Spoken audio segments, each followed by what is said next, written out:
Hello everyone, welcome back to our YouTube channel.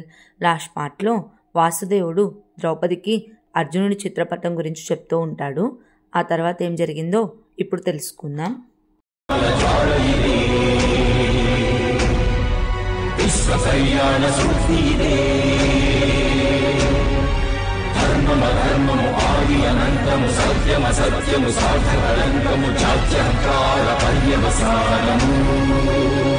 శక్తిదే భక్తిదే Jeevan ముక్తికి మార్గమిదే పంచమ వేద సారం మహాభారతం కృష్ణుడు చూపిన లీల ఇది జీవన వేద మార్గమిది గీత జనించిన క్షేత్రమే ఇది మహాభారతం.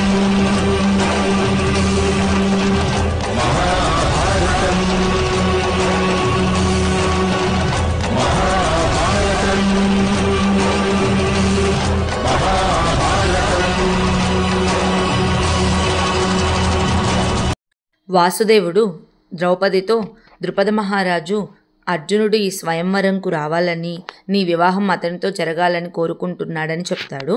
అప్పుడు ద్రౌపది, మరి మీరేం కోరుకుంటున్నారు గోవిందా అని అంటుంది. వెంటనే వాసుదేవుడు, సమర్థుడైన వారికి స్థానం దొరకడం మంచిదే కదా అని అంటుంది. అప్పుడు ద్రౌపది, అంటే మీరేమంటున్నారు? ఈ విశ్వం మొత్తంలో సమర్థుడైన వారు అర్జునుడు ఒక్కడేనా అని అడుగుతుంది. అప్పుడు వాసుదేవుడు, కాదు, ఈ విశ్వం మొత్తానికి భూమాత ఒక్క మాణిక్యాన్ని ఇస్తుందా? అంగరాజు కర్ణుడు కూడా అంతటి సమర్థుడే. అతడు గనక పోటీలోకి దిగితే ఖచ్చితంగా లక్ష్యాన్ని ఛేదిస్తాడు. అంతేకాదు, మత్స్యరాజ్యానికి రాజు కూడా ధనుర్విద్యలో సమర్థుడే అని అంటాడు. అప్పుడు ద్రౌపది, మరి నేను వారిలో ఎవరిని ఎంచుకోవాలి? కేవలం సమర్థుడినేనా? మరి సామర్థ్యం అంటేనే ధర్మమా? సామర్థ్యం అంటేనే సంతోషమా గోవిందా? వివాహం అంటే సంతోషాన్ని ఎవరైనా కోరుకుంటారు కదా అని అంటుంది.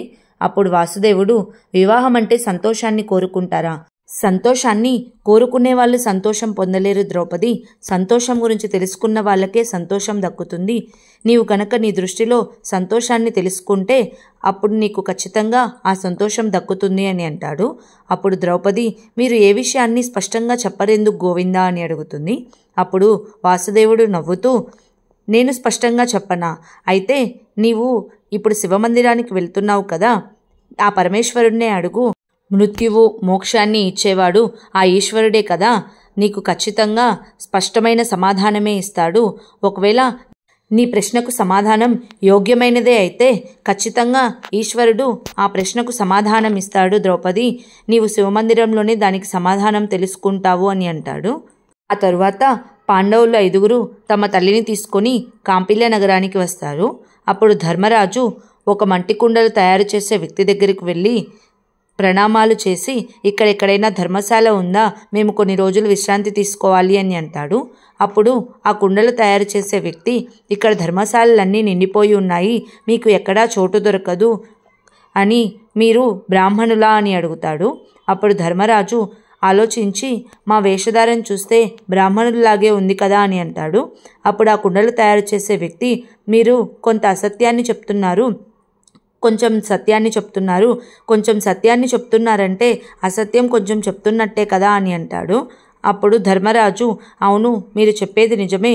నేను సత్యాన్ని చెప్పకుండా ఉండలేను, అసత్యాన్ని మాట్లాడలేను. ఈసారి నుంచి నేను ఎప్పుడైనా అసత్యం మాట్లాడితే ఆ ఈశ్వరుడు నన్ను ఖచ్చితంగా దండిస్తాడు. కానీ నేనిప్పుడు సత్యాన్ని కూడా చెప్పలేను అని అంటాడు. అప్పుడు ఆ కుండలు తయారు చేసే వ్యక్తి, మీ అమ్మగారు భోజనం చేశారా అని అడుగుతారు. అప్పుడు అందరూ కుంతీదేవి వైపు చూస్తారు.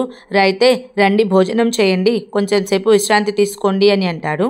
అప్పుడు ధర్మరాజు, మీరు మా నుంచి ఏవైనా సేవను స్వీకరిస్తేనే మేము భోజనం తీసుకుంటాము, మేము భిక్షగా ఏమీ తీసుకోము అని అంటాడు.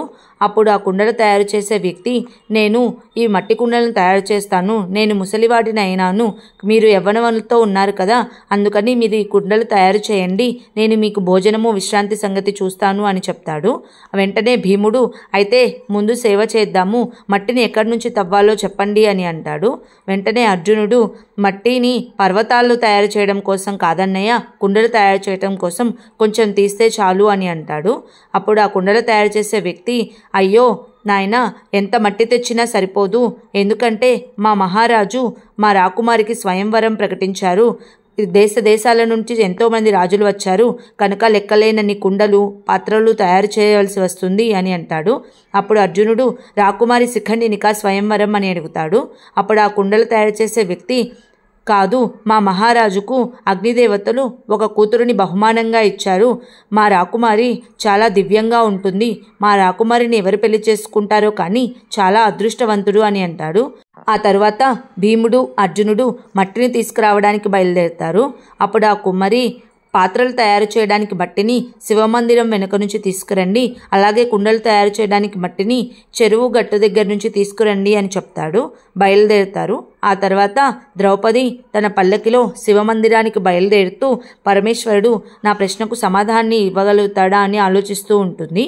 అప్పుడు భీముడు అర్జునుడు కలిసి మట్టిని తవ్వడానికి బయలుదేరగా అక్కడ శివాలయం కనిపించి, అర్జునుడు, భీమన్నయ్య, ఎలాగూ ఇక్కడి వరకు వచ్చాం కదా, మనం మహాదేవుడి దర్శనం చేసుకుందామని చెప్పి లోపలికి వెళ్ళి శివుడు దర్శనం చేసుకొని వస్తుండగా సైనికులు వచ్చి, బ్రాహ్మణులారా, బయట అన్న సంతర్పణ జరుగుతుంది, మీరు ప్రసాదం తీసుకొని వెళ్ళండి అని చెప్తారు.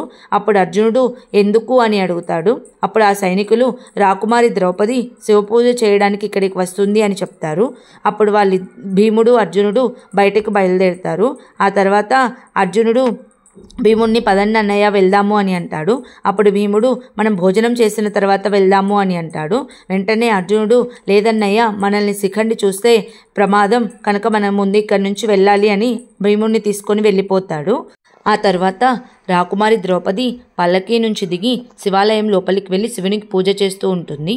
తర్వాత భీముడు అర్జునుడు మట్టిని తవ్వుతూ ఉండగా భీముడు సరదాగా, రాకుమార అర్జున, భోజనం సువాసనలు నన్ను పిలుస్తూ ఉన్నాయి, నేను ఒక్కసారి వెళ్ళి భోజనం చేయవచ్చా అని అడుగుతాడు. వెంటనే అర్జునుడు కూడా సరదాగా, రాజా వృకోదర, ఈ ఆయుధాన్ని తీసుకొని ముందు పని మీద ధ్యాస పెట్టండి అని అంటాడు. ఇద్దరూ నవ్వుకుంటారు. ఆ తర్వాత అర్జునుడు, మనము మట్టి పాత్రలు చేయడానికి శివాలయం వెనుక ఉన్న మట్టి తీసుకురావాలి, నేను వెళ్ళి తీసుకువస్తానని బయలుదేరుతుండగా భీముడు, అటు వెళ్తే భోజనం చేయవచ్చని, అర్జున నువ్వు వెళ్ళొద్దు, నేను వెళ్ళి వెంటనే మట్టిని తీసుకొస్తానని చెప్పి వెళ్ళి అక్కడ భోజనం జరుగుతున్న దగ్గరికి వెళ్ళి అక్కడ కూర్చొని భోజనాన్ని మొదలు పెడతాడు.